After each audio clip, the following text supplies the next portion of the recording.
there, and welcome to ATTRIOX Talks. You've just opened a fresh holocron, your gateway to the Star Wars lore, legends, and all the fun in between. We're glad to have you here, so sit back, relax, and let's dive into the galaxy together. My name is Isaac. I'm James. You're listening to HOLOCRON 2, The Twin Sons of Rebellion, a quick synopsis of the original trilogy. Last we left off, the Jedi had been wiped out. Always a fun thing to watch. There was a fun. What fun thing to watch? Joking, saying it's always fun to watch that happen. Oh, gotcha. You're saying it's fun to watch Order 66. Yeah. We got an avid Order 66 viewer over here. No, the Jedi have been wiped out from the galaxy. The Republic has died and become the Galactic Empire, with Emperor Palpatine as the head and his now right hand and servant Darth Vader, his enforcer. Apologies.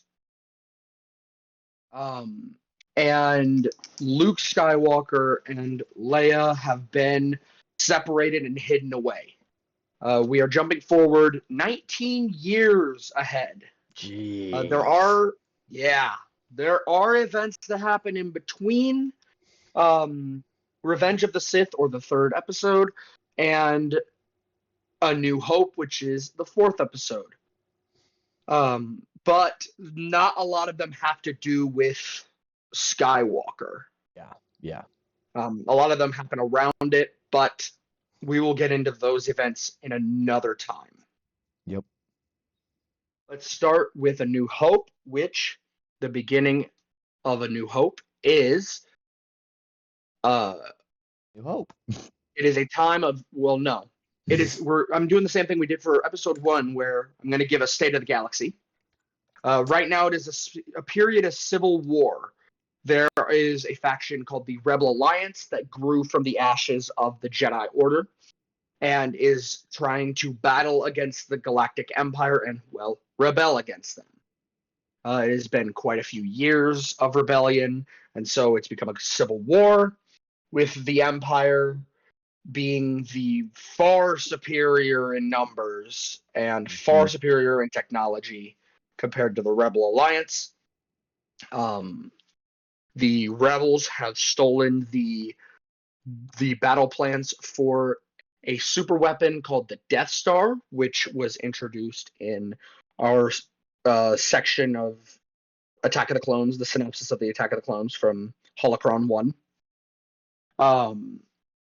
And they are currently in a blockade runner, which is a type of starcraft, sorry. And they are attempting to flee with the battle plans. This is where an Imperial Star Destroyer, a very, very big star cruiser, intercepts the cruiser.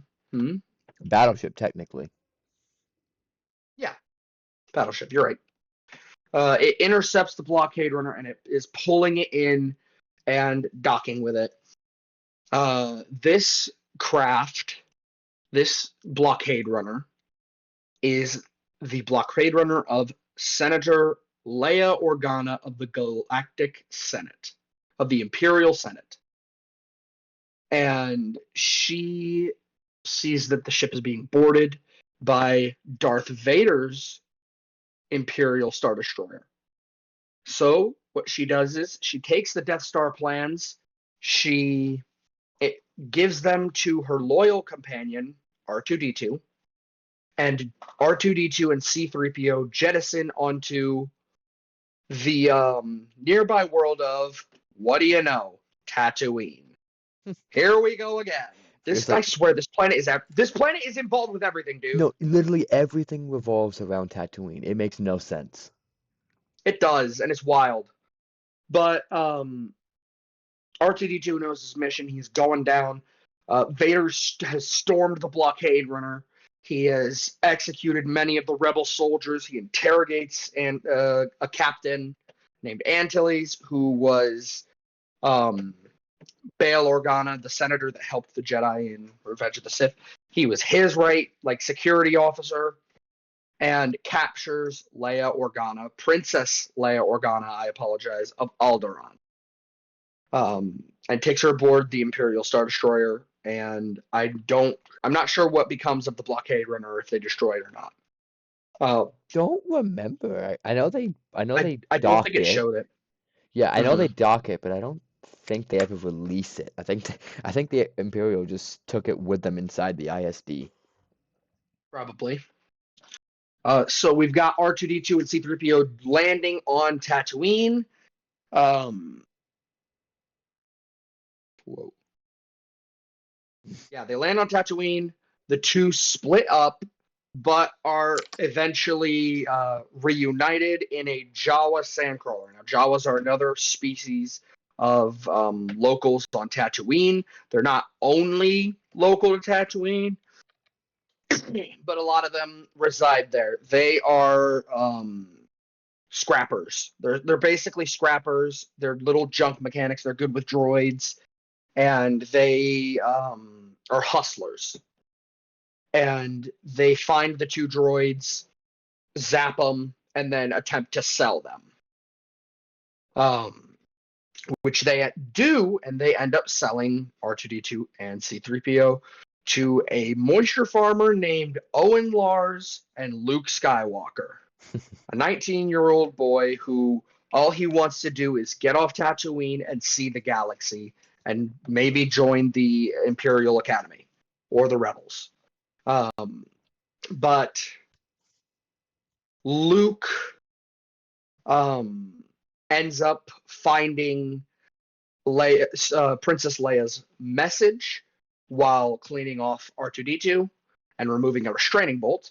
The message plays and mentions an Obi-Wan Kenobi. And before the message can fully play out, the droid turns off the holoprojector.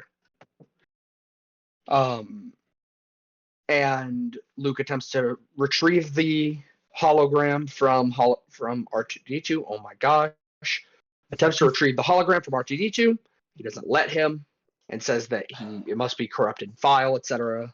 He makes excuses as they go.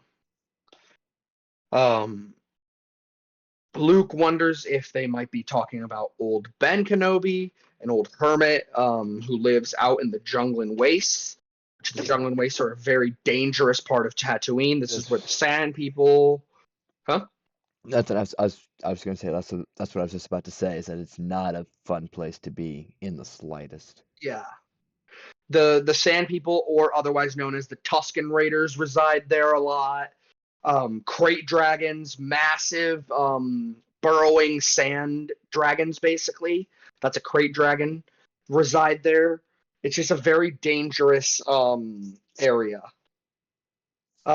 So Luke inquires Uncle Owen about it, his Uncle Owen, and Aunt Beru, and asks if they're talking about old Ben. And Owen is fully against it. He's like, no, don't talk to Ben Kenobi. He's just a crazy old man. Don't talk to him. So one day when Luke goes to check in on the droids, R2D2 is gone. C3PO knew he had left, but he had been gone for some time.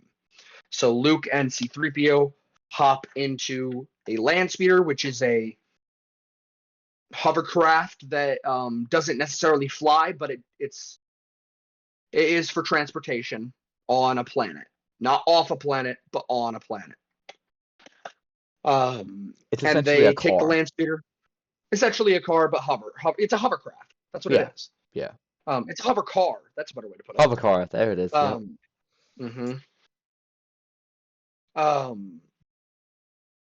So Luke and C3PO venture out to find R2D2.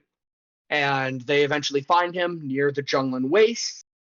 And Luke, after stopping the land speeder and getting out to pick R2 back up and put him in the ship, is attacked by Tusken Raiders.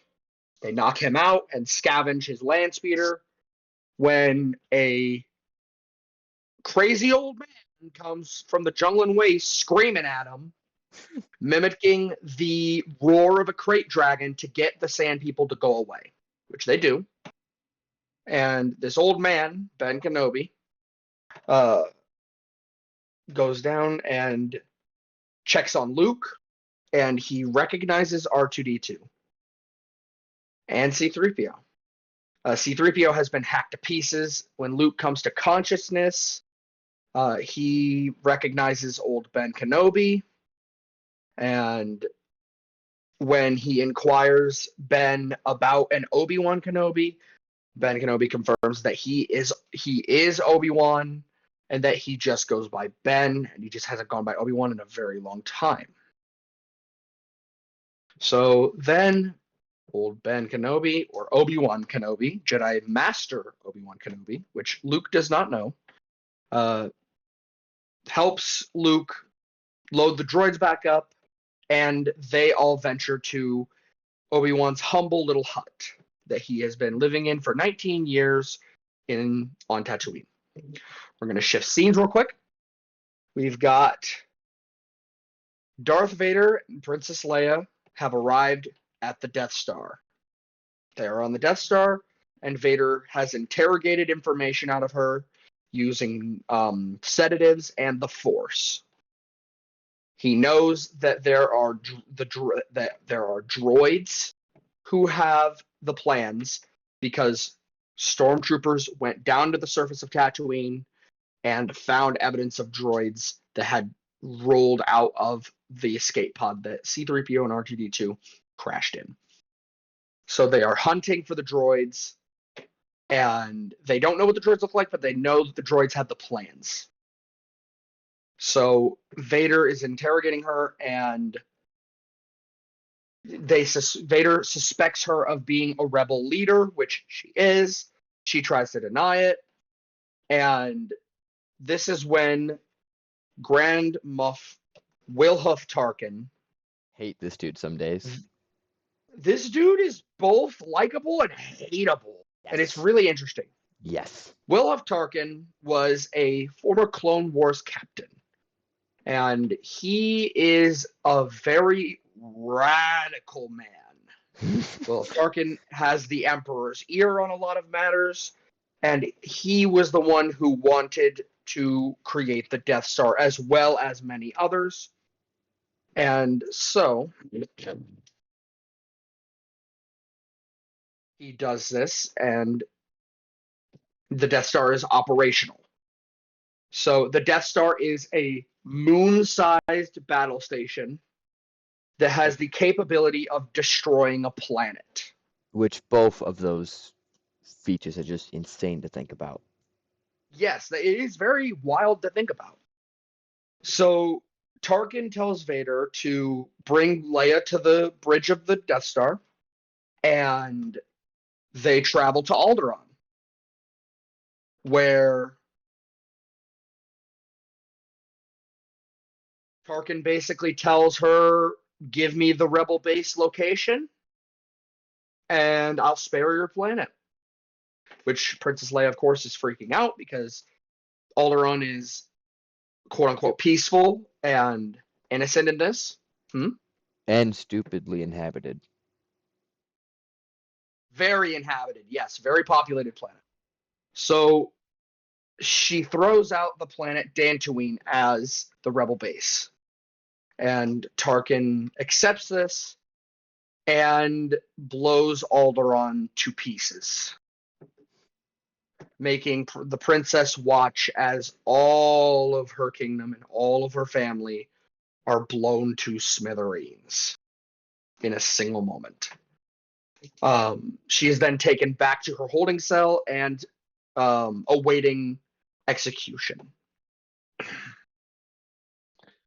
So we now change gears back to Tatooine, where Kenobi is in his hut with Luke Skywalker, and the two droids. Luke has just finished repairing C-3PO, and Obi-Wan tells Luke about his father. So the story that Luke has been told to this point is that his father was a pilot and that he died. which Obi-Wan tells him no, he was a Jedi Knight. He was the best star pilot in the galaxy. He was a good friend. And that a young Jedi named Darth Vader, who was Obi-Wan's apprentice, betrayed and murdered Anakin Skywalker. And so with this, Obi-Wan gives Luke his father's lightsaber and explains that this is the weapon of the Jedi, and explains that the Force is, and this is the quote that he uses, is it's an energy field created by all living things. It surrounds us and penetrates us and binds the galaxy together.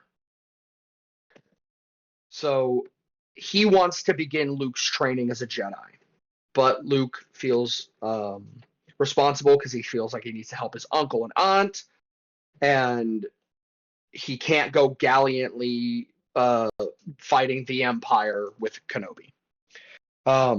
So they open the transmission from Princess Leia, which effectively is a, hey, Obi-Wan Kenobi, my father knows that you were, or I know that you served my father in the Clone Wars as a respected Jedi general.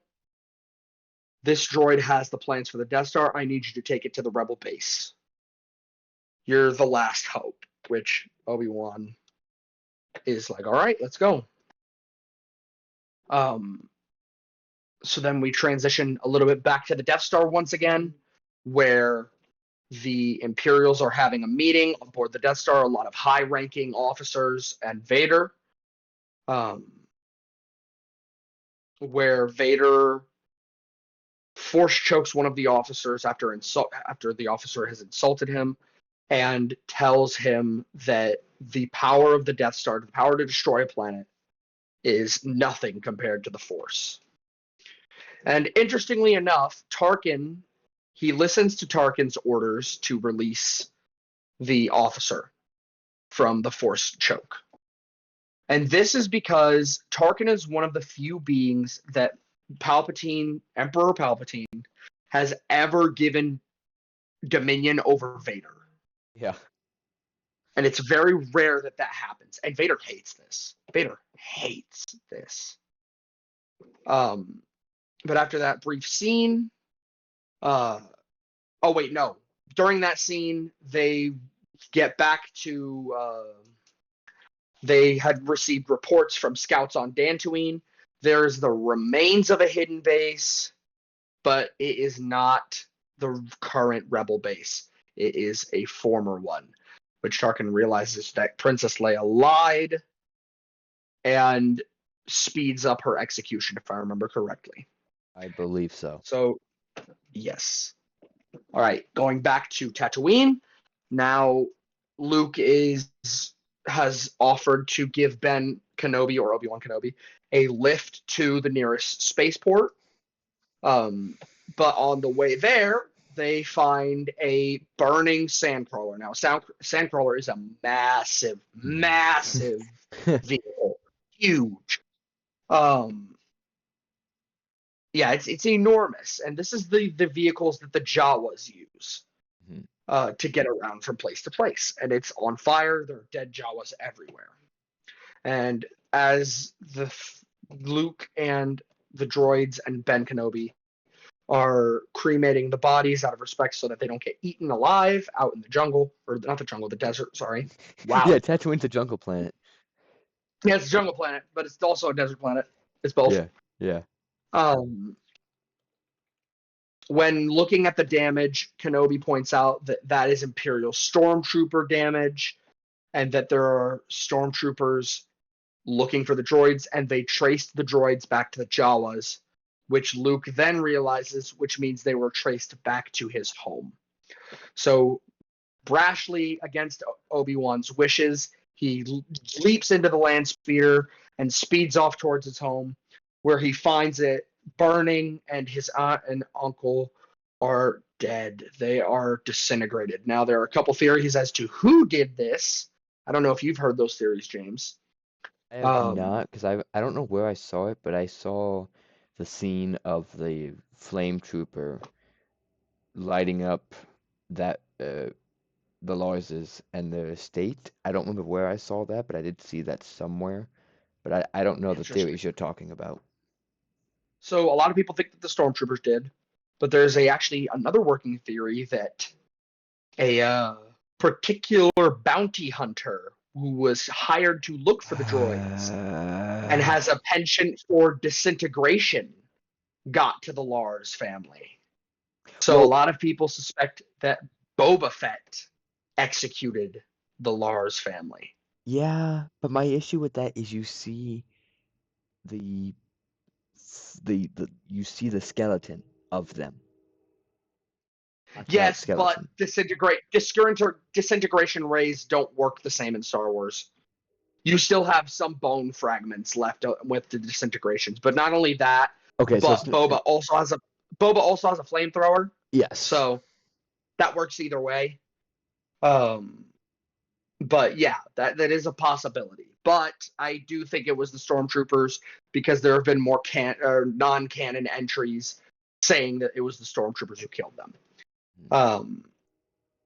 But Luke returns to Ben and says, "There's nothing left for me here.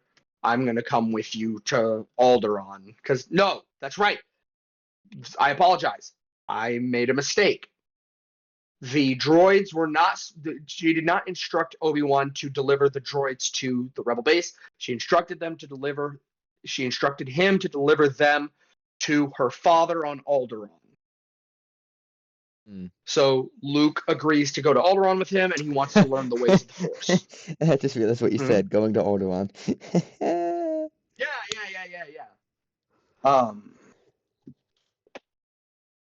So they go to Alderaan. Also, I think I got the events mixed up. I think the Death Star blowing up Alderaan happens right later. I think it happens later. I think it So happens my after. apologies. Yeah, I think it happens after they find out that Dantooine wasn't the base, or wasn't the active base. No. They found out Dantooine was not the active base after the Death Star. I think when they get into the ship and they are on their way to Alderaan, that's when Kenobi feels it. I think that's when it happens. But I'll address when that scene happens. When it was supposed to happen, because I think I got it mixed up. My apologies, listeners. So they go to the spaceport. It's crawling with stormtroopers, and this is where we meet Han Solo, a expert pilot and smuggler for the Hutt cartel. And Han Solo agrees to provide passage in his ship to Kenobi, Skywalker, and the two droids, and is promised money beyond his imagination for it. So they do escape Mos Espa, or Mos Eisley. Sorry, Mos Espa is where Anakin was living. Mos Eisley is where this is taking place. They do escape Mos Eisley spaceport after a confrontation with stormtroopers. And they blast off towards Alderaan. So while in the ship, Obi-Wan is training Luke to use the lightsaber and to use the Force and to use the senses. And this is where Obi-Wan feels the destruction of Alderaan. And that is where that would be placed. I apologize for flipping it around. He feels it, and then they come out of hyperspace, and there's nothing there. The planet's gone. It's just an asteroid field, which they're all confused. They're like, where's the planet? This is the right coordinates. I was about to say, they start And blaming the Obi-Wan, computer. I remember that. yeah. And Obi-Wan says, oh, mind you, wow, Chewbacca, the Wookiee, is the co-pilot of the Millennium Falcon, which is Han Solo's starship. It is the fastest ship in the galaxy. Well, not the fastest ship, but it's not the fastest ship. It's one of the fastest. It can Fastest in its evade class, Imperials. if I remember correctly. Huh? She's the fastest in her class and is up there with the top fastest, if I remember correctly. Actually, no. If I remember correctly, I believe it is considered the fastest ship in the galaxy. If I remember correctly, I believe it is titled the fastest ship in the galaxy. I'd have to double check that, I'm doing that but right I believe now. it is. Mm-hmm. Oh, back. Shut up. So It's the Falcon. It is the Falcon. huh? The Falcon is the fastest, but Yeah. there's a technical thing. The Jabitha, which was like a living starship that bonded with Anakin, it's saying or something. That's no. Exactly. No. Exactly. The Millennium is the fastest. It mentions it. That's what I thought. It is the fastest ship in the galaxy. That's what I thought. So they are all bickering and arguing over where the planet is, where Obi-Wan says it's been destroyed, and Han mentions that there's no way they destroyed it. You can't destroy a planet. Even a dozen Star Destroyers would not be able to do that, which is true.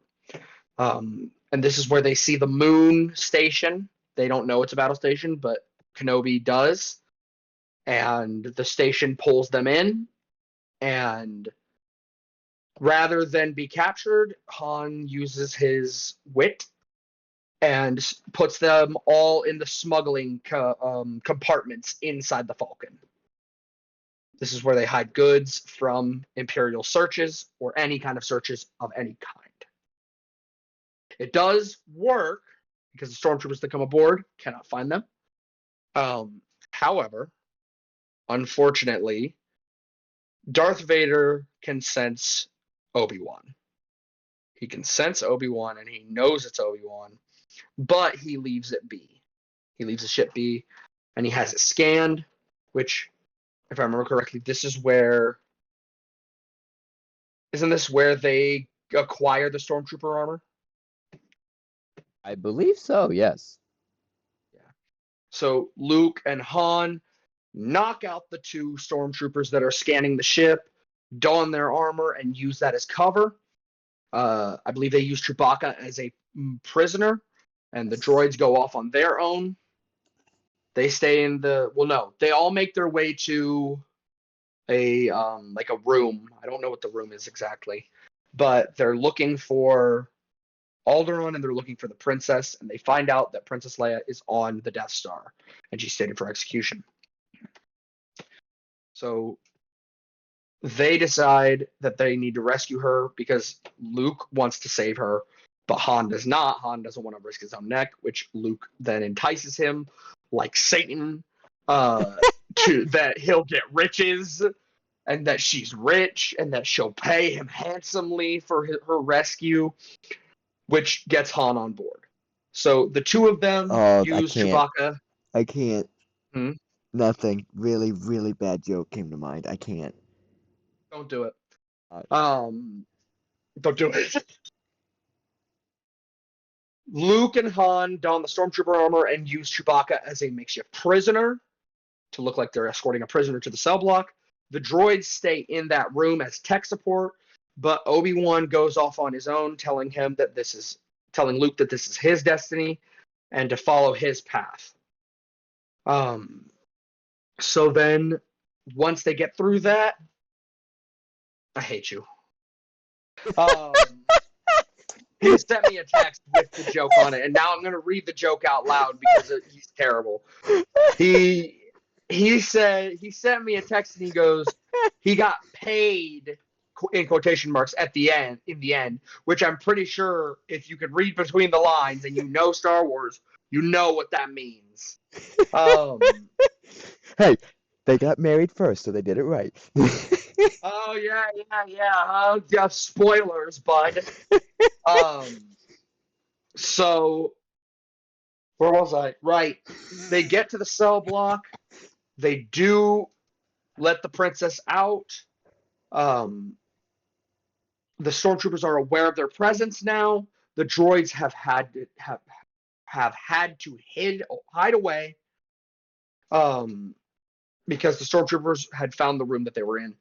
But they did successfully rescue the princess, who immediately, when she realizes they have been cornered, there's no exit, shoots the entrance to the garbage disposal and leaps down it. All 4 of them go down the garbage chute.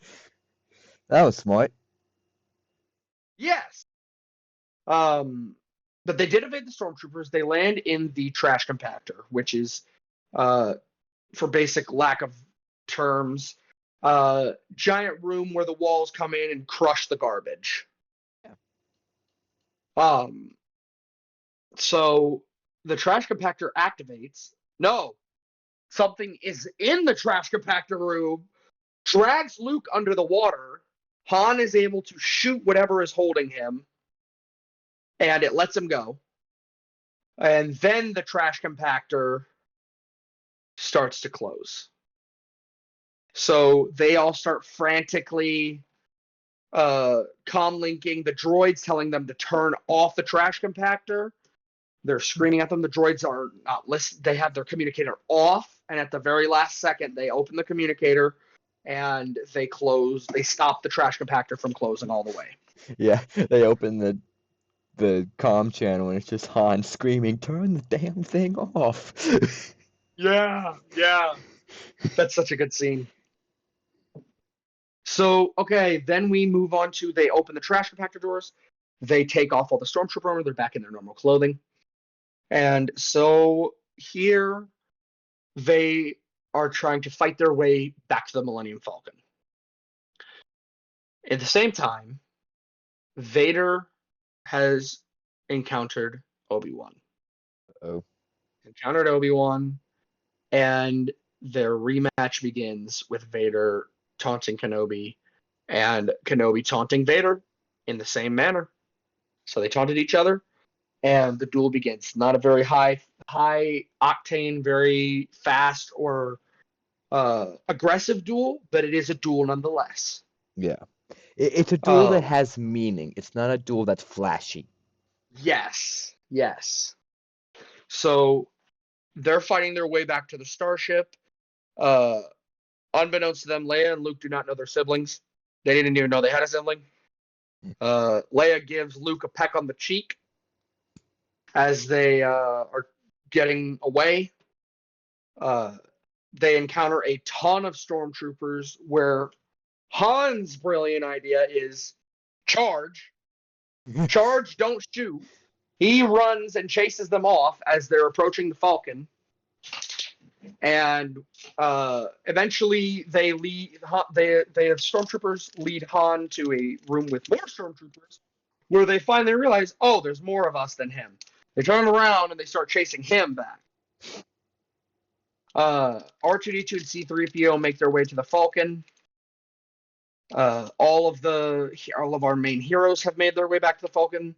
As they're about to enter, Luke stops and sees Obi-Wan and Vader dueling, where Obi-Wan lifts his lightsaber in surrender to allow Luke to escape, and Vader cuts him down. Which Luke screams no as he watches his mentor get cut down. Han pulls him onto the ship as Vader has realized that there is no body. There's no body. There's no Kenobi. When Kenobi died, there was no body. He just disappeared. And this freaked Vader out. Because the dude's robes and lightsaber are there. His body is not. It's gone. That he really thought it was like a hallucination or Jedi magic. He really thought that he was like on some hard drugs. Understandably, the guy you just hit with a lightsaber just vanished. Yeah. So the rebels blast off from the Death Star. They make their way to Yavin 4, which is the true location of the rebel base. Now little does Han know that his ship has a tracker on it. And Leia knew that they would track them. So the Empire now knows the location of the rebel base. And the Death Star is on its way to destroy the rebel base, Yavin 4, the moon Yavin 4. It's a moon, not a planet, by the way. I always forget that. I always forget Mhm. that. Yeah. So as they're preparing, Luke is joining the rebels on the attack on the Death Star. They were able to find a weakness in R2D2's blueprints that he had, the stolen blueprints, and it is a 1 in a million shot. Literally. Basically, yeah. So basically, you have a 2 meter by 2 meter hole that you have to shoot down and shoot a torpedo down to blow Which it up. let's convert that, shall we? Yeah. Meter to It sounds big, six and a but half it's not. feet in circumference. Yeah. And Not and at all. how big is a torpedo? Look up how big a Star Wars Oh, torpedo is. that's a good point. That's a Mm-hmm. really good point.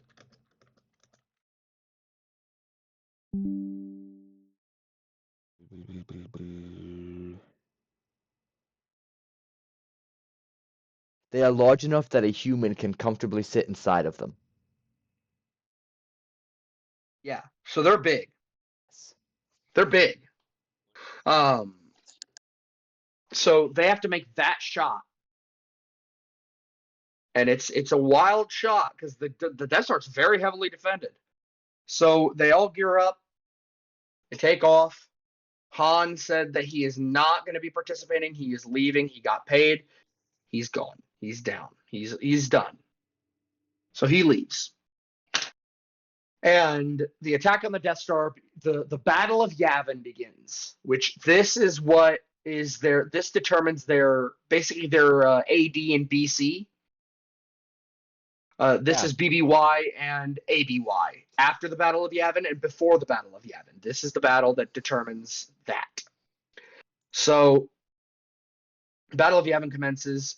The rebels are hilariously outgunned. like like Hilariously like outgunned. It's not even literally close. literally if you look up what the Empire had sitting there and how many anti-air batteries the Death Star alone had, statistically Mm-hmm. speaking, there is no way the rebels win this. There is not a single chance statistically Yeah, that they there win this. wasn't, but there was one thing that the rebels had that the Empire did not, and that is the will of the Force. Yes. Because Luke Skywalker, um, during the Battle of Yavin, was he hit the trench run because to get to the, so not only is it a hard shot to make, but also you have to go through a trench of turbo lasers, which are Lit basically giant turrets.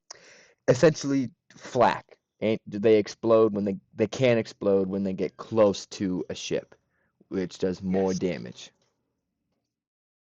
So Luke is in the trench run, and in comes Vader.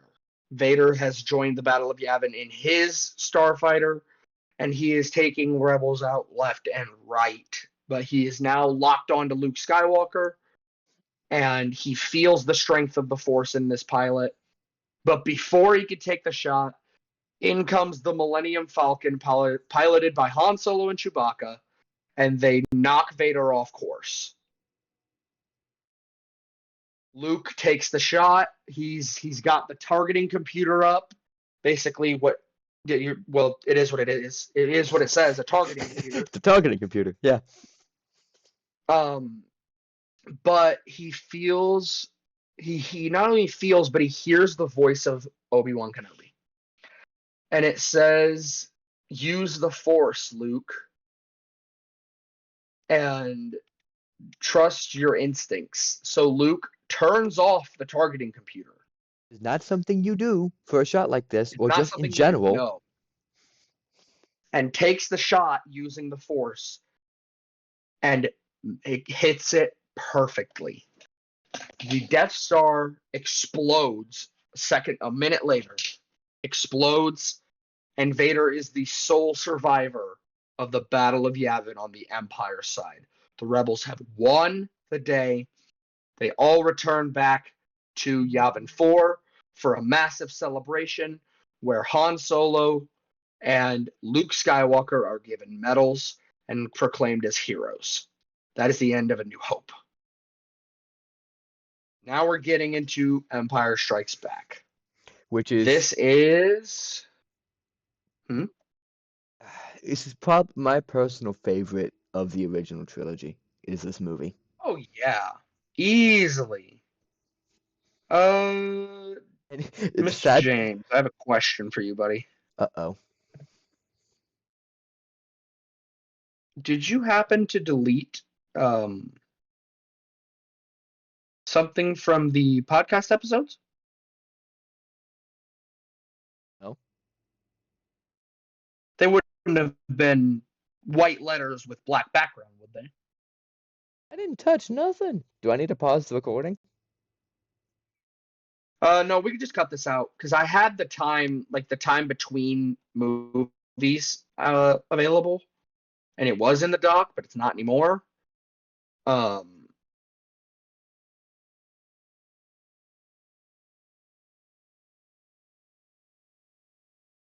I didn't touch that.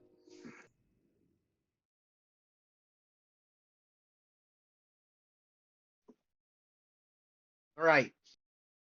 Empire Strikes Back. 3 years have passed. 3 years have passed. Luke Skywalker is now a commander in the Rebel Alliance. Han Solo is a captain, and Princess Leia is now a general. General Organa. Organa. Yeah. Okay. So the rebels have relocated to a base on Hoth, basically the Arctic but worse. The whole planet is frozen. It sucks. It's terrible. I would never live there. But they have a secret base on Hoth, and oh man, what's the opening of Empire Strikes Back, man? Oh. Um, It's not the Viper droids, is it? no, it is the Viper droids. You are 100% correct. Was right? You were, yes. So the Empire has sent out hundreds of thousands of probes, of probe droids, Viper probe droids, which are basically scout and reconnaissance droids. That are oddly one armed. each planet. Yes. They are armed, yes. Yeah. And one of these pods lands on Hoth. But we will get to that later, but that is the opening scene. So Luke Skywalker is out in the snow. He is setting up devices for the rebels. He is riding what is called a tauntaun, which is a two-legged riding beast that can survive the weather on Hoth. In a sense, And the way I've always remembered them is a tauntaun is just a Arctic kangaroo. yeah, they are very kangaroo-esque. So yeah, the Han Solo and Luke Skywalker are setting up relays. Han is heading back to the base, and Luke is setting up the last one, where he is attacked by what is called a wampa. Wampa is basically a giant hairy gorilla mixed with what would be a good creature to mix it with? Huh? A bear? A bear, yeah. It's a gorilla / bear creature. It's actually probably more akin to a bear, but it is native to Hoth, and they're carnivores. They eat people. So it knocks Luke out, and it drags it back to its cave. Han Solo retorts back in, and they cannot find him. No one's heard from Commander Skywalker. So Han recklessly and dangerously begins to search for Luke on a tauntaun, even though the tauntaun will not survive that extreme of temperature because it's gotten even colder. Yeah, because like a blizzard. Luke, I think a blizzard was going through at this time. yes. So there was a blizzard. You are 100% correct, actually. So Skywalker wakes up hanging upside down in the Wampa cave. He calls his lightsaber to him with the Force, though I will say it takes effort for him to do this. A lot of effort. A lot of effort.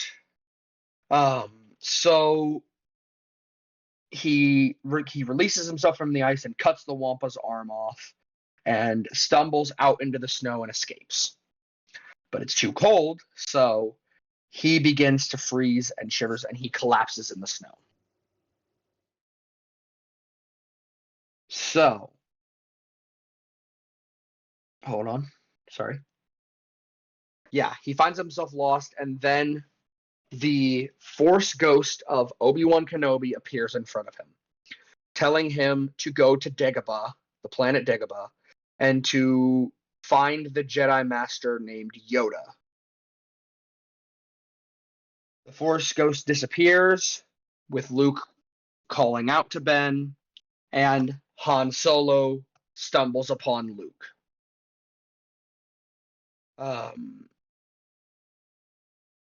But as he picks up Luke from the snow, his tauntaun collapses. It has died.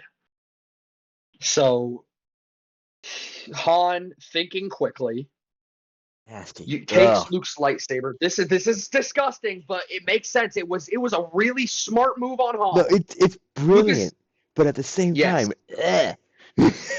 Luke is dying of hypothermia, and the tauntaun is dead.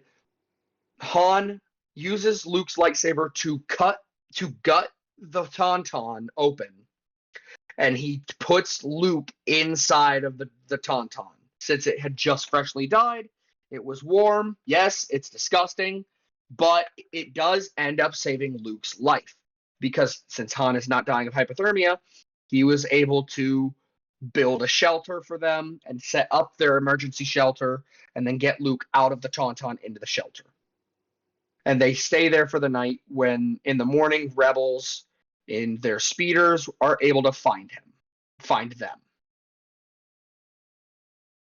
They bring them back, and Luke is healed via Bacta, which Bacta is it's a common like quick light injury healing substance that you're submerged into, and it heals your wounds faster, but it has its limits. Yeah. Han is gearing up to leave the rebels to go back to Tatooine and Jabba to pay his debts. Jabba the Hutt, mind you, the leader of the cartel, he owes Jabba a lot of money, so he's going back to settle the score. Han does, yeah. Han owes Jabba a lot of money.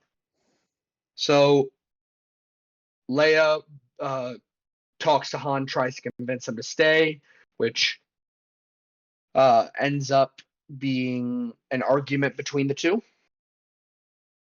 So now we transition over to the Empire, where a probe droid that had landed on Hoth is sending a video feed of what could be a potential rebel base on Hoth. Now, the admiral of Vader's new flagship, the Executor, which is Executor. the biggest star battles, the biggest battleship to ever exist, I'm pretty sure, in canon. In canon, I do believe it was the biggest. Yeah, the Executor class Superstar Destroyer. Superstar Dreadnought, actually. Hey, Superstar Dreadnought, yes. Yeah. Mm-hmm. Which, if anyone knows anything about the word Dreadnought in, like, military use, massive warship. Mm-hmm. So before we actually go to the Imperials, Han and Chewbacca did find the probe. They did destroy it. It was destroyed. But it did have enough time to send what it had to the Executor, or Vader's flagship, and the admiral of the ship dismisses it, thinking it's just smugglers or criminals, or it's just not the rebels. But Vader orders the fleet to jump to Hoth anyway, because he knows better. He knows it's the rebels. Shall I name the stupid admiral? Because I happen to have his name right here when I looked up the SSD. Shall we name drop the stupid guy? I have his name. I just didn't know if he was important enough to say. Go ahead. I think for this massive failure, I think he deserves a name drop. Admiral Kendall Ozzel. Admiral Ozzel. So Han is warning the general of the base about the Empire probably knowing where they are. Also, by the way, Leia is not the general. She is still the princess. She's just the princess. Really? She is not a general. No, there's a different general here. So they begin to evacuate the base because the Empire is onto them, and they don't want to succumb to the full might of the Empire. And this begins the Battle of Hoth, where Vader and the Imperials exit out of hyperspace. And because Admiral Ozzel is an idiot, he came out of hyperspace too close, which alerted the rebels that they were there. So the rebels are frantically getting all their stuff together, preparing their escape and trying to hold off any attacks. Luke says goodbye to Chewbacca and Han Solo, who are leaving, and they're going to go resolve their debt with Jabba the Hutt. The rebels do have a orbital shield, not orbital shield, sorry, energy shield protecting it from an orbital bombardment. So to do this, Vader has them set down on the planet and fight on the ground. So the reason they threw up the shield is because of the Empire jumping in too close to the system. So they were able to detect the Empire was there. Because of this stupidity, Vader activates a video cam screen, or a video, pretty much, yeah. He activates a video communication and force chokes Ozzel to death and appoints Captain Piet as the new admiral. So the ground forces begin to march on the rebel base. Their goal is to destroy the power generator to the shield. Princess Leia is giving instructions on the evacuation, what ships are evacuating, how they're going to do it. The rebels do have a ground-mounted ion cannon, which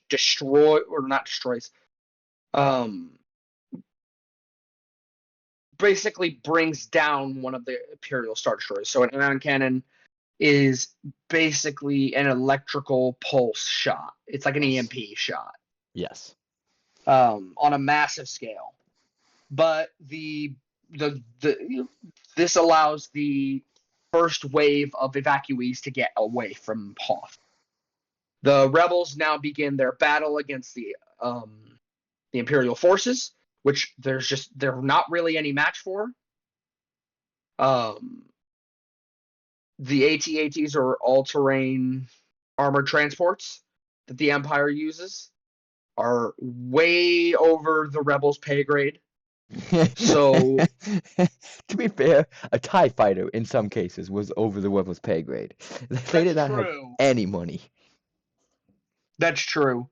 Luke Skywalker, Commander Skywalker, is leading the attack on the AT-ATs, and this is where the only way they could bring them down was through tripwiring them. Basically, ascension cables locking onto the legs, wrapping around it, and then tripping it. But Luke's speeder crashes, and his co-pilot is dead. So now the rebel base is being infiltrated by stormtroopers. They are in the base. They have destroyed the shield. And Han, Leia, and Chewbacca and C-3PO are all frantically trying to get the ship repaired so that they can get out of the planet. Luke is able to destroy one more AT-AT using the lightsaber and a well-placed grenade or thermal detonator. Vader is now on the planet and is making his way towards the Millennium Falcon, but thankfully the Falcon is able to get away right as Vader enters the hangar. R2-D2 brings Luke's X-Wing and picks him up, and they leave. And this is where Luke sets course for Dagobah. So they're on their way to Fun thing to Dagobah. say. Han. So I said it's just a fun thing to say. Dagobah. Dagobah. Yeah, it's a fun planet. Han Solo's starship, the Millennium Falcon, is being chased by TIE fighters. When mid-combat, Han realizes that the hyperdrive is damaged. So he's trying to fix it, but while doing so, he enters an asteroid field to escape pursuit, which is extremely dangerous in Star Wars. Very, very dangerous. It is very dangerous because it's so unpredictable. Especially the odds in a ship that big. Mm-hmm. And that fast. Big. Yeah. So C-3PO calculated the odds to 6,300,000 and something to 1, right? 3,600,000. What were the odds? Look up the odds. I am. Mm-hmm. Falcon asteroid run. 3,720 to 1. 3,720 to 1? That's still odds I wouldn't want to deal with. I would not bet on that. Nope. So they eventually, after shaking pursuit, Han lands the ship inside one of the larger asteroids and is trying to repair the ship. So meanwhile, Luke has arrived at Dagobah. His ship crashes into the swampy planet, and R2-D2 and Luke embark onto Dagobah. They set up a little camp, and they encounter a little green creature who is probably high. He is messing with all of Luke's gear, huh? I'm just laughing. Oh. He's messing with all Luke's gear, and this creature realizes that Luke is looking for Yoda.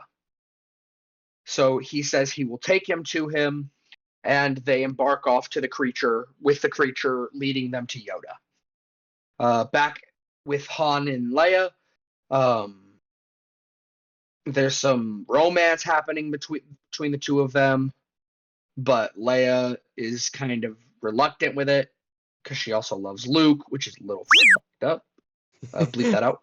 Oh, wait. 58. Yeah, I gotta bleep. You gotta bleep both of them out. I just did it again. It's messed up, and because they're siblings, but they don't know it. But Vader has now has all of the TIE fighters sweeping the asteroid field. So the Star Destroyer, the Executor, is trying to push through the asteroid field when Captain Nita tells Vader that not Captain Nita. Sorry, I was thinking about a different officer.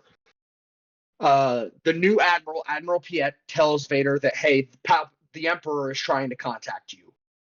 But the signal is so shitty because we're in this asteroid field. So Vader pulls his Star Destroyer out of the pursuit and out of the asteroid field. Vader, in his private chambers, speaks to the Emperor, Emperor Palpatine, and Palpatine says that they have a new enemy who could destroy everything. That is Luke Skywalker, the son of Anakin Skywalker, which Vader asks, how is this possible? And Palpatine tells him to search his feelings. He knows it's true. He says that Vader suggests that if he can be turned to the dark side, he could make a powerful ally. The Emperor agrees, saying he would make a great asset. Good God. And Vader says he will join us or die, my master. So now we go back to Dagobah, and instead of going straight to Yoda, instead of the creature leading them straight to Yoda, Luke is brought to this creature's hut. And Luke is impatient and brash and is wanting to go get Yoda immediately, and is asking how far he is from them. And the creature says, "Not far. Yoda's not far." The voice of Obi-Wan starts speaking in the room and says, "The boy will learn patience if he's to be trained." Oh no, sorry. He says he will learn patience when the creature says that Luke lacks patience. And then Luke realizes that this creature is Yoda, and Yoda asks if Obi-Wan, the spirit of Obi-Wan, if Luke will finish his training, if he will finish what he begins instead of half-assing it. Luke says that he will finish his training, and the two begin training together. Yoda begins teaching Luke the ways of the Force. So back to the Falcon. It's been a day, and they've been cleaning off creatures off the Falcon called Minox. And turns out the asteroid they landed in, not an asteroid, it's a creature. So, I just said nope. Yeah. They start the ship up, blast off as the creature is closing its mouth on them. They escape. So then we go back to Luke again, where Yoda is training him on the dark side, and Luke senses a cave that is strong with the dark side. And Yoda tells him to leave his weapons at the door and enter the cavern. Luke ignores him, takes his weapons, and when he is inside, he receives a vision of confronting Darth Vader. And he duels Darth Vader and beheads him. And then the mask opens, and it is his own head, Luke's own face in the helmet. This is basically a warning that if Luke battles or duels Vader or kills Vader in anger or in the dark side, he will become Vader. He will become what he is seeking to destroy. Yep. This shakes Luke to his core. Back on for the Imperials, Vader is now putting a bounty out on the Millennium Falcon. Renowned bounty hunters from across the galaxy have been selected for this mission, including Boba Fett, the greatest bounty hunter in the galaxy, the cloned son of the former Jango Fett. So the Falcon was actually not far. The Falcon is now being pursued by another Star Destroyer, and they are able to evade this Star Destroyer. However, Boba Fett is also tracking them, and Boba Fett is following them to their destination. He was spying on them. We go back. Man, this movie does a lot of flip-flopping. It is a lot of We go back to flip-flopping. Dagobah. Yes. We go back to Dagobah. It has been days while Luke has been training, and Luke sees that his X-Wing, his starfighter, is almost completely underwater. And he's doubtful. He's like, "Oh, we're never gonna get it out now. It's too late." And Yoda says, "Lift the ship. Like, lift the ship. Use the Force." And he says, "It's not any different from anything else you've done. It's a mental thing." And in comes the infamous quote of, "No, try not, do or do not. There is no try," because Luke said he'll try to lift the ship. Luke uses the Force, but there's not much of a progress, where Yoda reminds him that size doesn't matter, and Yoda lifts the ship out with his own power, leaving Luke completely dumbfounded. All right, back to the Falcon again. The Falcon is on its way to Cloud City Bespin, where Han is going to have a friend of his fix up the Falcon for them. Cloud City is a gas mining colony on the world of Bespin. Lando Calrissian is his friend. He invites him with open arms, but unfortunately,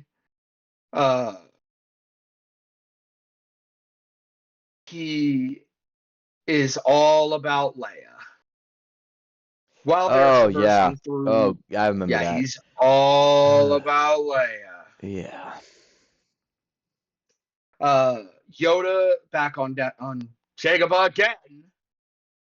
Yoda is teaching Luke to lift rocks with his concentration. Luke receives a vision of his friends in danger on Cloud City, and he wants to leave and go rescue them now instead of finishing his training.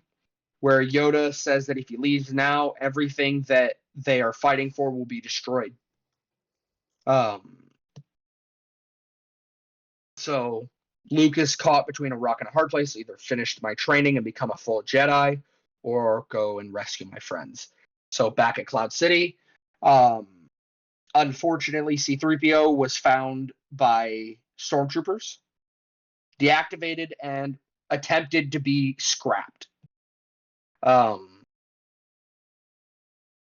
would find him later and reassemble him, but we'll get to that in a moment. We're going back to Dagobah again, where Luke and R2-D2 are preparing his X-Wing to leave Dagobah. And Yoda and Obi-Wan's Force Spirit are telling him not to leave and that he's not ready. Obi-Wan gives him some parting advice that if he faces Vader, he'll have to do it alone and that he cannot intervene. Luke promises to return and complete his training, but takes off to rescue his friends. Obi-Wan says to Yoda as he's taking off that is the last hope, that Luke is their last hope, where Yoda disagrees and says, no, there is another. Han and Leia and Chewbacca and all of that crew are betrayed. Lando had been the Imperials had intercepted Lando a day before and made a deal with him that if they turned over the Millennium Falcon, Lando would have no issues with the Empire again. Darth Vader is on Bespin, by the way. He tortures Han Solo and Leia to draw Luke Skywalker in. So he's literally only doing it to draw Luke in. Chewbacca is rebuilding C-3PO after finding him near scrapped. Han Solo is going to be given to Boba Fett, the bounty hunter, so he can take him back and collect the bounty that Jabba put on him.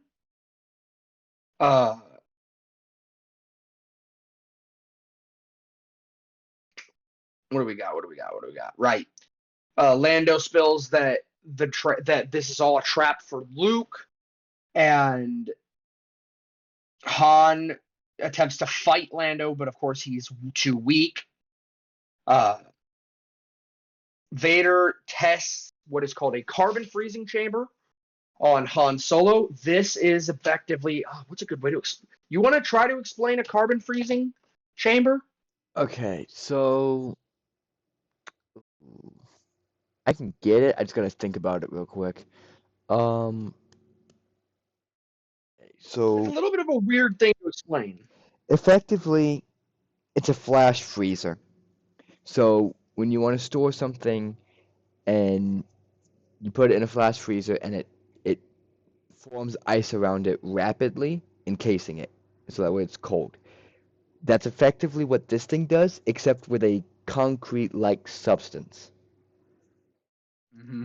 It's really good for taking biomass or humanoid creatures and shipping them all across the galaxy without risk of the thing waking up. No. So that is actually, I will say that is incorrect. That's a misconception. Carbonite Really? freezing was never meant to be for living beings. No, it Really? was not. No, there was a high chance of living beings dying in carbonite. It Huh. was a miracle that Han Solo survived carbonite. It had to be under the right conditions. It was meant to trap you're correct, flash freeze and store cargo that could deteriorate, or to Okay. protect cargo that could be damaged. It was not meant for living beings. That Not I did not originally. know. That I did not I know. think it was adopted after the Empire, because you do see Mando using carbonite as well. I do know that that's a common thing now. Well, But also it in Clone originally, Wars. In Clone yeah, but Wars on the even in Citadel. in Clone Wars, even then they were. Oh, whoa, whoa, whoa, I lost you. Hello, Hey, there you are. There you hello, are. Yep, I hear you. talk real quick. Hello, hello, hello, hello. Last thing I heard was Clone Wars. You Clone mentioned the Clone Wars. Clone Wars and the carbonite Yeah. freezing for the Citadel. Okay. Are we back on recording? Yes, yes, that whole part was. Okay. Yes. Okay. So yes, but even in that Clone Wars episode, the rest of them are like, wait, really? Is this gonna be okay? Like they know it's risky. They know True, it's risky. true. Yeah. So yeah, it is very risky. And plus, most the Jedi, they would have been fine. They have a higher ability to survive. The clones, that was still the same risk. Mm-hmm. But Han Solo is placed in carbonite, and Boba Fett takes him to deliver him to Jabba. This is where, as Han Solo is being lowered into the carbonite chamber, he and Leia admit their love for each other, and then Lando takes Leia, Chewbacca, and C-3PO to his shuttle because they are going to be taken as prisoners, and Han Solo is going to Jabba. Now, the reason they tested the carbonite freezing on Han Solo, is because Vader wanted to carbonite freeze Luke. That was how he was going to take him to the Emperor. Yeah. He was Yeah. going to carbon freeze Luke. So it was a test. Luke makes his way to Bespin or Cloud City safely. He spots Boba Fett, who's taking Han Solo to his ship. Boba Fett actually notices him and opens fire on him. Luke escapes and meets up with Leia, Chewbacca, and Lando, who Leia screams at and says that it's a trap. He runs after them, trying to find them again and save them, but he enters the carbon freezing chamber, where he is met by Darth Vader. The two begin a duel where Vader is attempting to push him into the carbonite freezing chamber. And we'll get to that duel. We'll get to that duel in a second, because we'll do that all in pretty much one go. But we're gonna focus on Leia and Lando and Chewbacca right now. So Okay. the Imperials are escorting all of them to Vader's shuttle. As soon as they turn the corner, Lando has betrayed the Imperials and called in his own security. They take the Imperials' weapons and release Chewbacca and Princess Leia from their cuffs, which immediately Chewbacca begins choking the life out of Lando, which you can't blame him. No, you can't. You really can't. Lando mentions that they could still rescue Han if they can get to him in time before Boba takes off. They rush off, but it's too late. As soon as they get to the landing pad, Boba's ship takes off, and the stormtroopers engage them. We'll come back to this. That's right. Lando evacuates Cloud City, saying that the Empire is on their way and they will take over the city. And they all run and make their way to the Millennium Falcon. Let me see. Yes. Okay, now we can go to the duel. So, okay. Yes. Now we can go to the duel. So Vader and Luke are dueling. Luke almost gets frozen in carbonite, but leaps out of it with the Force.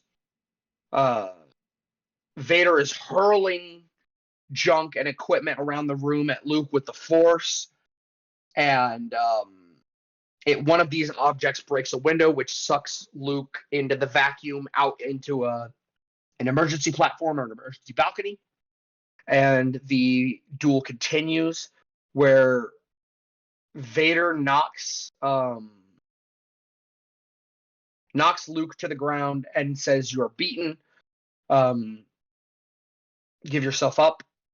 And Luke stands and is able to actually get a solid hit on Vader on his shoulder. He does, which makes Vader furious. Vader takes Luke's right hand off and wrist, his lightsaber hand, and they tumble down into the abyss beneath them. The lightsaber and the hand are gone. And this is where Vader reveals that he is his father. He invites Luke to join him to destroy the Emperor and end the conflict of the Galactic Civil War and bring order to the galaxy. Luke does not want to believe that Vader is his father, but thinks he's lying, but listens to his heart and his feelings and his instincts and learns that it is true.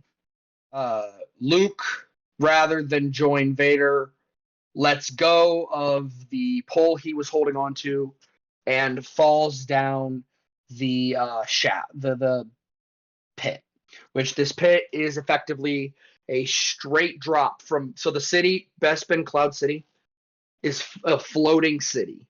This is essentially a straight drop out of the city down to the planet. Yeah, hence the name Cloud City. Hence the name Cloud City. Before he could fall all the way through, he was caught into an air vent, and Luke is hanging on to a antenna on the bottom of the city. That is the only thing keeping him from falling. He is calling out Obi-Wan's name in pain. So he knows that Obi-Wan said he will face him alone. So instead of calling out Obi-Wan, he calls out to Leia. And Leia senses Luke's distress and turns the Falcon around, and they retrieve Luke from the bottom of the city, and they blast off, escaping the TIE fighters. But as it's about to jump to hyperspace, the hyperdrive fails. Turns out, classic Falcon. Yes. So Vader, the technicians that had fixed the Falcon on Cloud City did fix it, but they deactivated it because Vader wanted it deactivated just in case if they escaped. R2-D2 thankfully is able to reactivate the Falcon's hyperdrive while this is going on. Right before they jump, Luke hears Vader calling to him. Vader is back on his flagship, back on his Star Destroyer, and he calls to him saying, "Son," or Luke, sorry.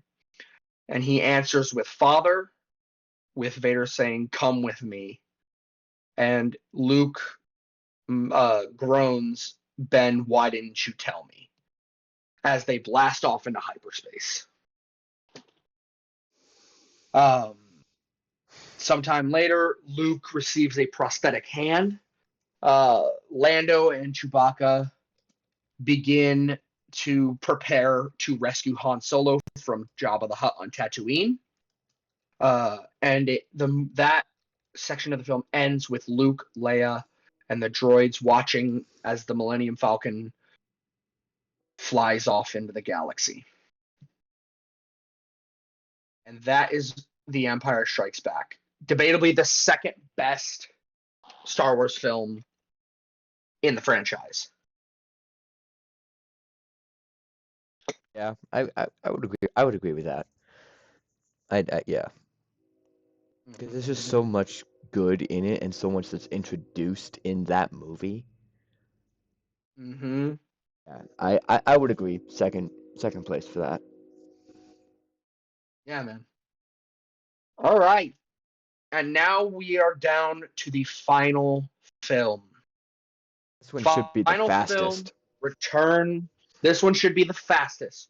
Return of the Jedi. The final film and the final confrontation. This is 1 year after Empire Strikes Back. The movie begins with C-3PO and R2-D2 heading to Jabba's palace. Jabba is basically the king of Tatooine, basically. Yeah. He is the Hutt cartel crime lord. A Hutt is a very giant, slug-like species. They're generally crime bosses. They all run a family-owned Hutt cartel. They're gangsters. So C-3PO and R2-D2 enter the palace, where they see Han Solo frozen in carbonite, and Luke has embedded a message on R2-D2 saying that he would like to have Captain Solo return to them, and as a token of his gratitude, that he offers R2-D2 and C-3PO to Jabba as gifts. I forgot about that. Which C-3PO freaks out because he was unaware of this. Of course he Which wasn't. I find hilarious. I love that. I love that C-3PO is always on the back end of everything. He never knows what's going on. Yeah, because if he does know something, he's just gonna complain about it the whole damn time. He's gonna run his mouth. Anyways, Jabba laughs because he's not going to be letting Solo go, and that's that. The droids are placed under Jabba's care, and fitted with restraining bolts. One moment, I'm drinking water. We should do the same right now. In comes later that day a bounty hunter named Bush, who has captured Chewbacca, the right hand of Han Solo and the co-pilot of the Millennium Falcon. She's captured Han Solo, and he barters with Jabba, and Jabba refuses Bush's offer, where Bush activates a thermal detonator right in front of them. Oof. And threatens to blow the whole room to hell. Now, if you don't know what a thermal detonator is, think grenade, but 10 times bigger. It's a big grenade. Yes. Very, very big grenade. Keep in mind, so Jabba, one thermal detonator took out an entire AT-AT because it blew up inside of it. So it can take down massive things. They can take down a lot. But Jabba appreciates the hustle. He likes the daringness of the move. So he has Boba Fett, his right-hand bounty hunter, his favorite bounty hunter, stand down and agrees to Bush's terms. Chewbacca is taken into custody by Jabba. Bush is now one of Jabba's bounty hunters. Later that night, Bush approaches Han Solo in frozen carbonite and releases him and frees him. Now, carbonite has some effects if you've been in it for a long time, or if you're just unlucky. That can be blindness, temporary blindness, which is what Han Solo has. So Han is asking, "Who are you? Like, why did you free me?" And Bush takes off his helmet to reveal Princess Leia. Princess Leia had taken on the guise of a bounty hunter, a pretty decently known bounty hunter, not a galactic famous bounty hunter like Boba, but a bounty hunter nonetheless. And Leia has come to rescue him, but unfortunately, Jabba is watching. So all the lights come on, and Jabba is taunting them as he brings them forward and has Han Solo thrown in the dungeon. And Leia made his, let's say, entertainment is the nicest word I could say. And probably the only one YouTube allows us to say. yeah, that's and Spotify. I don't want to piss off Spotify either. I don't want to piss off Spotify. Spotify's a freaking demon. Spotify will nail you so fast, I'm pretty sure. But no, we're thankful to be on the platform. Spotify, thank you for letting us be on the platform.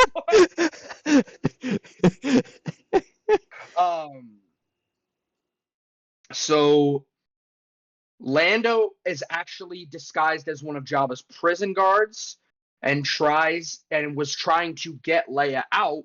However, unfortunately, Jabba stops them, and Leia is used as a slave girl. That's a good way to put it as well. Yeah. She's a slave girl. She's a trophy, basically, to him. Yep. So in comes the big S, the top dog, the big G, Luke Skywalker. He walks up to the doors, opens them. He's fully cloaked in black. The Gamorrean guards try to stop him, and he force chokes them lightly and walks into Jabba's main room and demands, well, not demands, but Tries to persuade. yeah. Luke used a mind trick on Jabba's right hand, Bib Fortuna, to let him in. So Luke demands that Jabba releases Han and his friends. Jabba refuses. Luke tries to use the Force to shoot Jabba with a nearby blaster, but Jabba activates the trapdoor right in front of his throne, which drops the newly trained Jedi Knight, or Jedi learner, I guess. He's still a learner, isn't he? I think he's Jedi still a learner. learner, yeah. He is still a learner. The newly Jedi learner into the Rancor pit. Now, a Rancor is a creature native to a Star Wars planet called Felucia. I believe they're only native to Felucia. Please fact check me on that real quick. I believe they are on 3 planets total. 3 planets total. Okay. But it is a bipedal, large, savage, carnivorous, like war beast. They're used as war beasts. Oh, we are way wrong. We are way, way, way wrong. Really? Way wrong. You tell. They have 1, 2, 3, 4, 5, 6. Okay. Some sources mention up to 8, but 6 have been confirmed. They are native to Dathomir. Really? They are native to Dathomir, second to Felucia, Tatooine, and Vargran. They are also present on Teth and Kobo, which I've heard of Kobo. I don't remember what that one is. And some sources... Teth makes sense. Yeah, and some sources also mention Leon and Caridia. But those have not necessarily been confirmed. Interesting. That makes sense, though. Dathomir, I forgot about that. Dathomir does have Rancors, don't they? I forgot about that. If Dathomir is the Australian... Dathomir is the Australia of Star Wars. If it has something, it can kill you. Australia of Star Wars! Dude, if we do an in-depth lore video about Dathomir, that's what we're calling it. The Australia of Star Wars. No, it is Write so. that down in the episodes. It is so. Oh my god. It is a bipedal creature with long clawed arms, a massive maw. They're very, very big and very, very strong. They're generally used for war beasts, and they're very violent. Luke battles with the Rancor and intelligently uses its cage, the gate that goes up and down that releases it from its cage, to come down on it and crush it and pierce its neck. He is then brought up to Jabba again, with him being furious because that was his favorite pet, and orders Luke, Han, and Chewbacca to be brought before him, and he is going to execute them by feeding them to the Sarlacc. Now, Sarlacc is a giant creature. It is not a mobile creature, but it is huge. It can go for miles underground. It's a stationary creature, and it's effectively a snapper, a beak that is pointed towards the sky, and it opens up. It has a tongue. It has tentacles that can reach up and pull the food into its mouth, and it's just a giant pit with a beak in it that eats you. Now, the garbage thing about the Sarlacc, which sucks, is the Sarlacc does not kill you instantly. You get slowly digested for thousands of years. For a Oh, I just 1,000 years. oh, I just looked up a Sarlacc pit. I hate these things They're even more. huge. No, no, no, no. They're huge. The way they begin, I hate. They don't have a specific origin planet, but No. they're a biological spore that just floats around the planet, lands on something, and then excavates the ground beneath them. Oh, No, that other born? no, No. that is a no. Um. Ugh, that's terrible. Anyways, proceeding forward, they take them out to what is called the Great Pit of Carcoon, which is like a massive sarlacc. This is where bodies are taken to be dumped. This is like where it's kind of like Davy Jones' Locker, Dead Men Tell No Tales. You throw a body into the ocean, no one's gonna find it. Yeah. This is effectively the same strategy. So they're all on a massive skiff or a sail barge, which is just a giant luxury, like Hover basically pad. speeder, I would say. It's just a hover pad. It's just a hover pad, basically. Um, where they watch as Luke is about to be executed, and Han is still half blind from carbonite. R2D2 goes to the top of the sail barge because R2D2 is serving drinks on the sail barge, and Luke signals to R2D2, where Luke gives one last chance to Jabba to free him and his friends or die. Jabba, of course, does not take this seriously, so Luke walks off the plank, but then grabs the plank and flings himself upward using the Force, and R2D2 ejects Luke's brand new constructed lightsaber, his green emerald blade activating in his hands as he begins to cut down the guards on their skiff. The battle begins with Boba Fett flying in and entering combat with Luke while he's freeing Han and Chewbacca. Luke and Django. Oh my gosh, I'm losing my shit here, bro. Luke and Boba begin to trade blows and fight. But Chewbacca literally Jengas Boba, knocks him over onto the ground, face planted. Luke jumps from skiff to skiff. Lando was the pilot of the skiff that they were going to be executed on. So Lando actually fell off the skiff and he is sliding into the Sarlacc pit. Thankfully, there is a wire that is connected to the ship that he's holding onto, but the tentacles are trying to pull him into the mouth. Han, this is such a tragic end for this bounty hunter. Chewbacca is trying to warn Han Solo about Boba Fett getting up behind him, trying to shoot Luke. Han, still half blind, whips around and his spear pierces Fett's jetpack, and jetpack goes careening into the Sarlacc's mouth. All still attached to his body. Yep. He's in the Sarlacc now.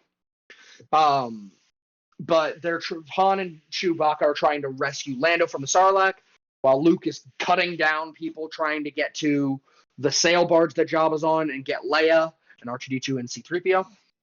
Leia actually does something that I think was pretty freaking awesome and well-deserved. Leia takes her chain that Jabba has, her leash, and strangles Jabba with the chain. Mind you, this hut is huge. This is a big hut. She strangled him. Killed him. R2D2 breaks the chain, and they start making their way to a better position so Luke can get them.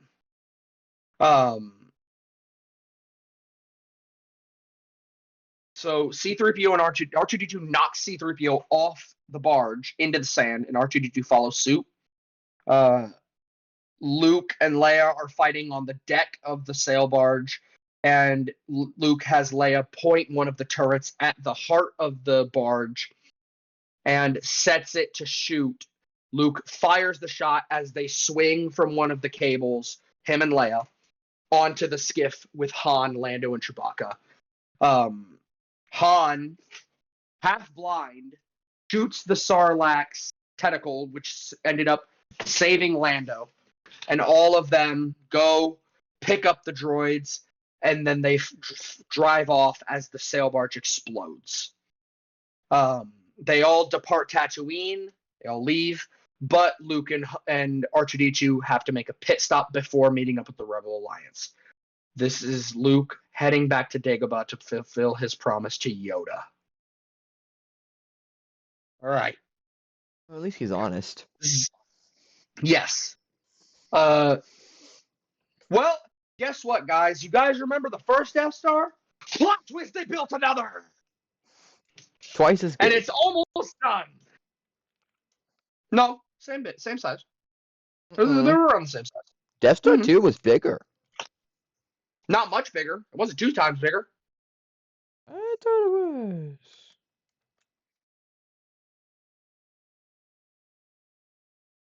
No, it's not that much bigger. Yeah, it's not that much bigger. Yeah, look at it. See? I'm going to show you. Picture right here. Setting it to you. Weird. So it doesn't know. Because it's saying the Death Star was 160 kilometers in diameter, but the Death Star 2 was between 160 to 900 kilometers, because it depends on, nobody really knows, because it depends on the source. I'm seeing 200. I'm seeing 200. 200? Okay. 200 meters. 200 kilometers, yeah. The second Death Star is 200 kilometers, so it's not 2 times, but it is bigger. Wow. The second one was built quick. The first one took 20 years to build. The second one took 4. How? I think probably the biggest problem with the first Death Star was just trying to figure out how to make it work.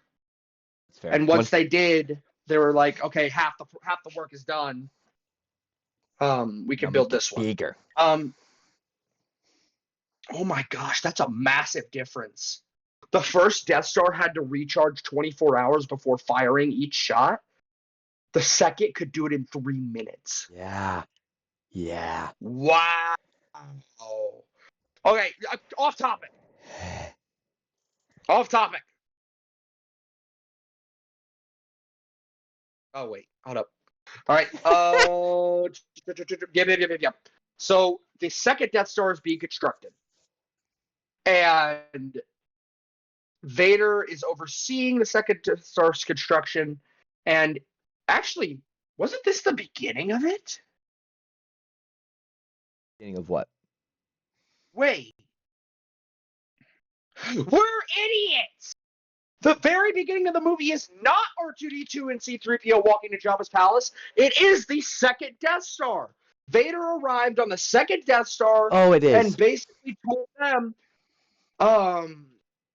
the Emperor is on his way.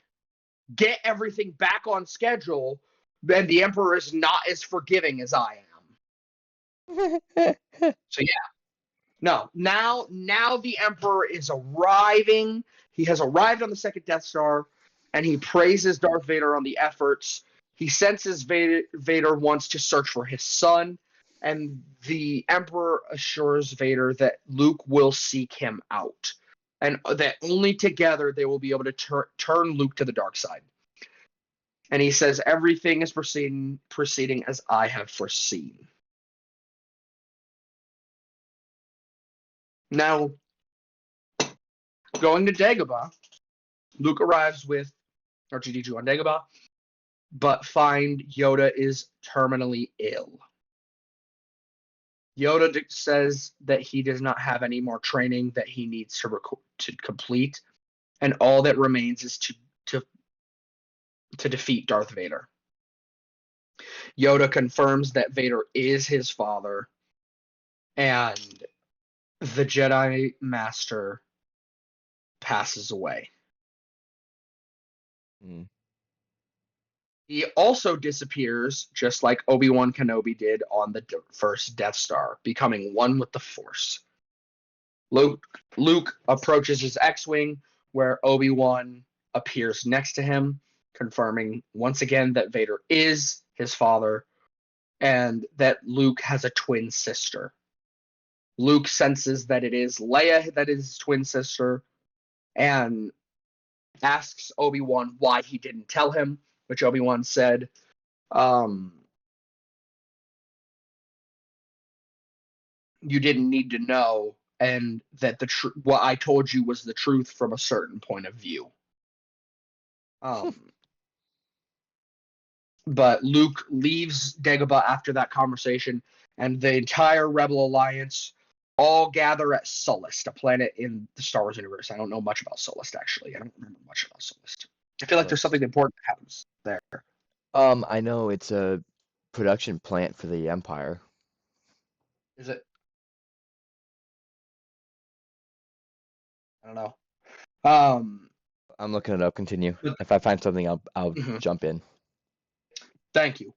So the second Death Star intelligently is protected by a shield generator, so they cannot penetrate the shield generator.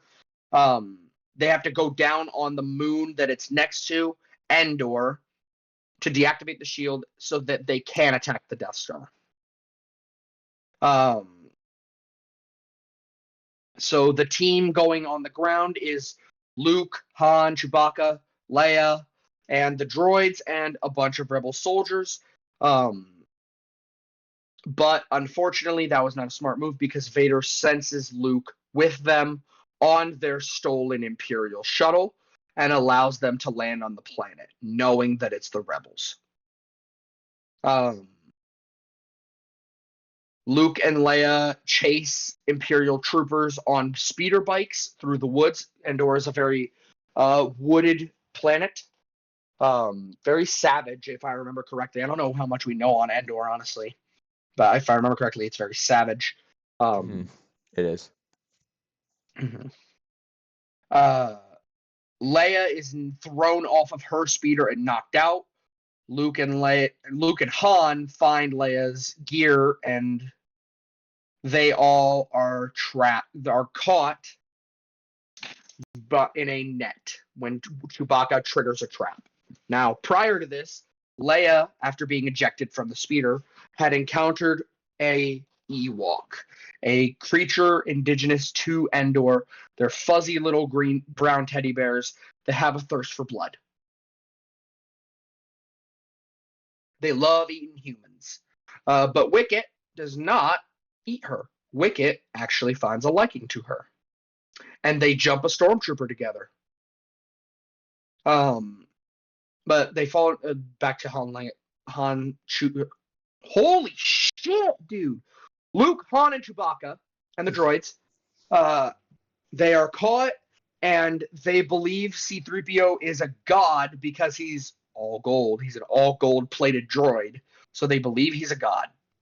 The Ewoks take all of the rest of them as prisoners and are going to eat Han Solo as the main course for a banquet in C-3PO's honor. Luke uses the Force to lift C-3PO off the ground in his quote-unquote throne to show that C-3PO is greatly angered at the Ewoks for attempting to kill his friends and that he has great magic. The Ewoks set them free and induct them into the tribe, and they join them in their fight against the Empire.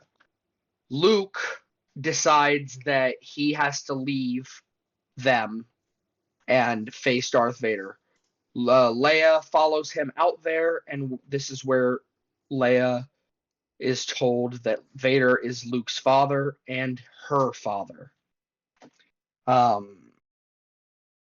So Luke goes off by his own and it purposely turns himself into Imperial troops.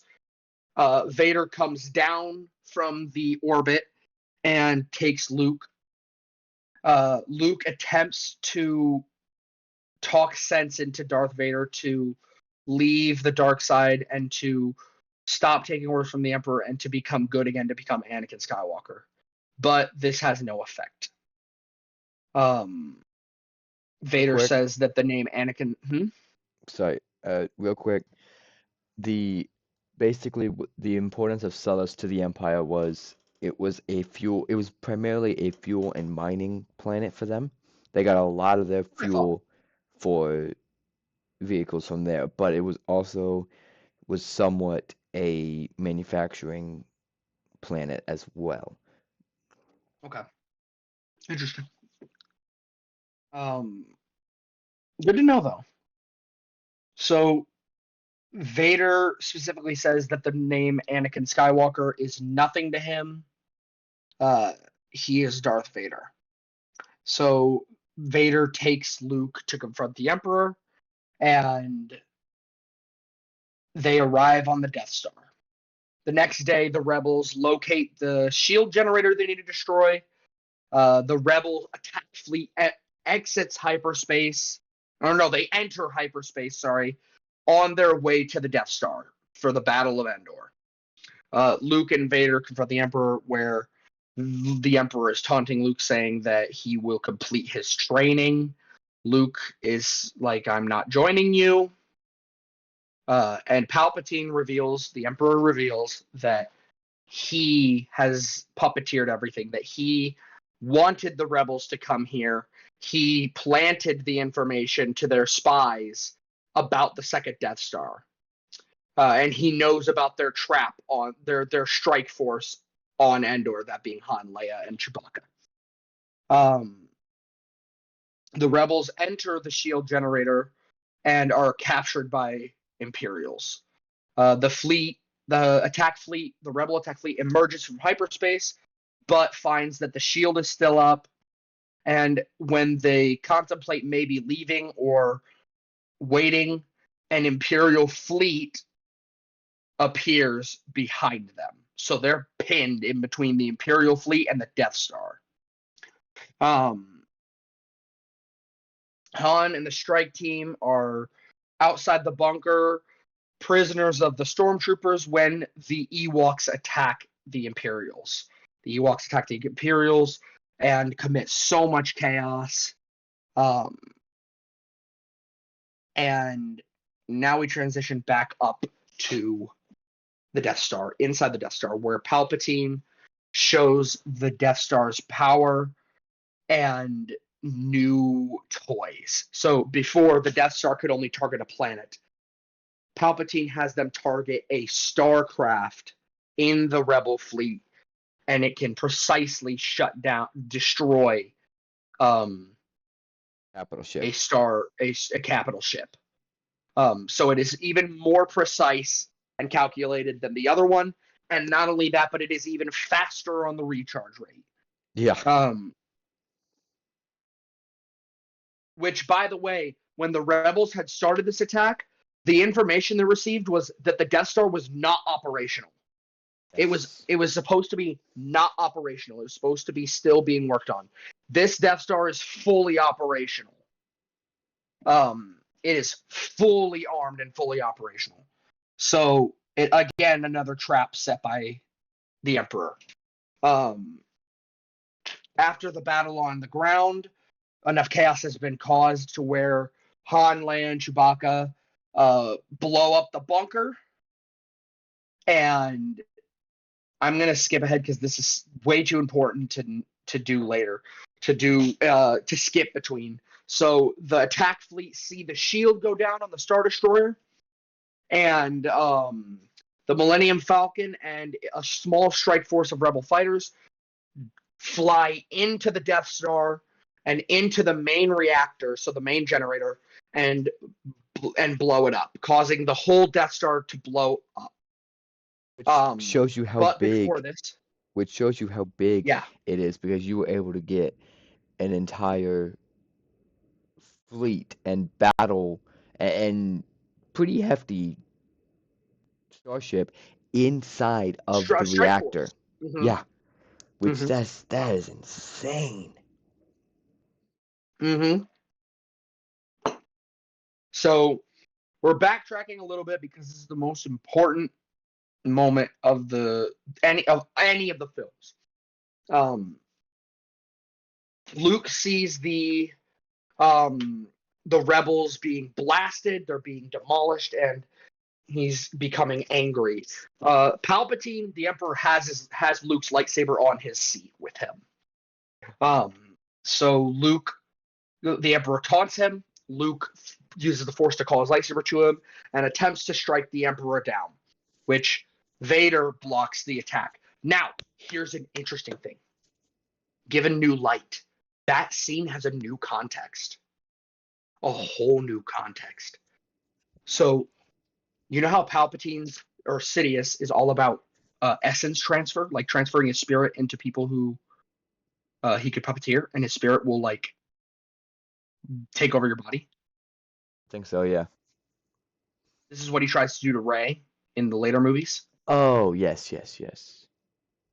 That was what he was trying to do right there. Vader blocked the strike not to save the Emperor, to save Luke, because that would have brought Luke to the dark side, and Palpatine would have been able to essence transfer and take Luke's body. Vader saved him right there. Vader knew what was happening and saved him. Wow. Yeah, a lot of people do not know that, because that's something that I realized, and I was like, oh, that is so cool. But I digress. Now a duel begins between father and son once again. They go for quite some time, and when Luke is hiding from Vader underneath the platform with the Emperor's throne, Vader begins to probe his son's mind, searching his thoughts, and this is where Vader learns that Leia is also his daughter, and that Luke has a sister. And basically taunts Luke, saying, if you won't turn to the dark side, maybe she will. This prompts Luke to attack his father in anger. Luke begins to batter Vader down. He beats him down to the point where Vader is on the ground, and he cuts off the same hand that Vader took from him. Now, mind you, since it is a mechanical hand, Vader doesn't really feel it that much. But Vader is on the ground, disarmed, and basically like holding on to life and like looking at his son like, please don't kill me. So Palpatine is now up, Sidious is now up, the Emperor, sorry, he has so many names. The Emperor is now up and laughing and telling him to kill him and to take his rightful place by his side and become his apprentice. But Luke makes the decision that Anakin should have and turns his lightsaber off, especially after seeing his hand. So this was another thing that brought Luke back to the light, is when he saw Vader's hand was also mechanical, he realized he was going down the same path that his father was. So he turns off the lightsaber and throws it aside. And he declares that he is a Jedi Knight, like his father before him. Hey. Yeah. So Palpatine, the Emperor, says, so be it, Jedi, and extends his hands and shoots Force Lightning at him. Now, Force Lightning is a dark side ability that we'll tap more into later, but it is exactly what as it sounds. You're shooting lightning out of your fingertips. It is very powerful. But Luke is hit by this and cries out and is crumpled to the ground. He is crying out in pain. Vader stands and makes his way next to the Emperor as he's watching his son be killed. Luke looks to his father and begs him to help him. And Vader looks back and forth between the Emperor and Luke and finally decides to right his wrongs. He screams no as he picks up the Emperor, holds him over his head. Now, when he does this, Palpatine is so enraged by the betrayal that his lightning is going everywhere. It's out of control. It's hitting Vader. It's hitting himself. It's just hitting everything. Vader carries him to the reactor shaft and throws the Emperor down the reactor shaft. And But somehow this Palpatine returned. No, he didn't. Nope. He's dead. Dead and gone. I don't know what you're talking about. This is the end of the movie. Didn't you see? This is the end. Yeah, I told you that. Yeah, that's what I thought too, but Disney said otherwise. No. Disney doesn't gonna say no. It's over. This is the final one. Vader is breathing heavy. His respirator is damaged. He is slowly dying. Luke goes over to him and is helping him to the Imperial shuttle because the Death Star is about to explode. And Vader stops him and asks to help him take his helmet off so that he can see him with his own eyes. And Luke says, no, but you'll die. Vader says, there's nothing, you can't stop it. I'm dying anyway. So Luke takes off the helmet, and father and son stare at each other for the first time. Now, Luke's perspective in this moment is really interesting. Because he always saw Vader under the mask as like a monstrous person. But Luke, when he takes off the mask, actually sees a sad, crippled old man. And it's really sad for him.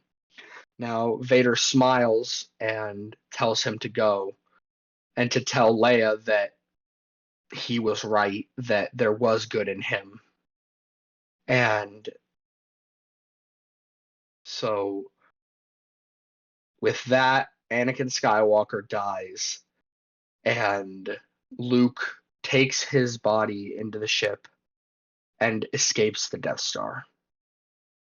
Now, I'm going to add a little bit of subtext here because I'm so upset that this was not placed in the movie. When Anakin dies, he enters blackness, the void, nothing. And Obi-Wan reaches out to him, and Anakin says, Master. And Obi-Wan says, do you have to listen quickly? There's not much time. You're already slipping into the Force. Do you want a way to preserve your consciousness like I have and like Yoda has? And Anakin says that he's not deserving of it, and why? And Obi-Wan admits that he brought balance to the Force, that he did what he made the right decision, and that Obi-Wan was wrong, that Anakin was dead, and he says that he is sorry for that. And so Anakin thanks Obi-Wan as he becomes a Force ghost and learns the ways. So mind you, that Anakin is the only being who has learned that quickly. Yeah. Like, it was on death's door that he learned how to become a Force ghost. So Anakin has become a Force ghost now. On Endor, Luke creates a funeral pyre and cremates Darth Vader's armor. There is no body in the suit, which is why I'm pissed off about The Force Awakens, but we'll get to that another day. But you know what? We should do the other three just so we can harp on them. No, just so we can harp on them. I have more important things to deal with than dealing with those three movies. We will talk about them another time, and we'll talk about them individually. Oh, you think it's gonna be that much? Yeah. Oh, it's gonna be that much. The Empire has been defeated. Darth Vader and the Emperor are dead.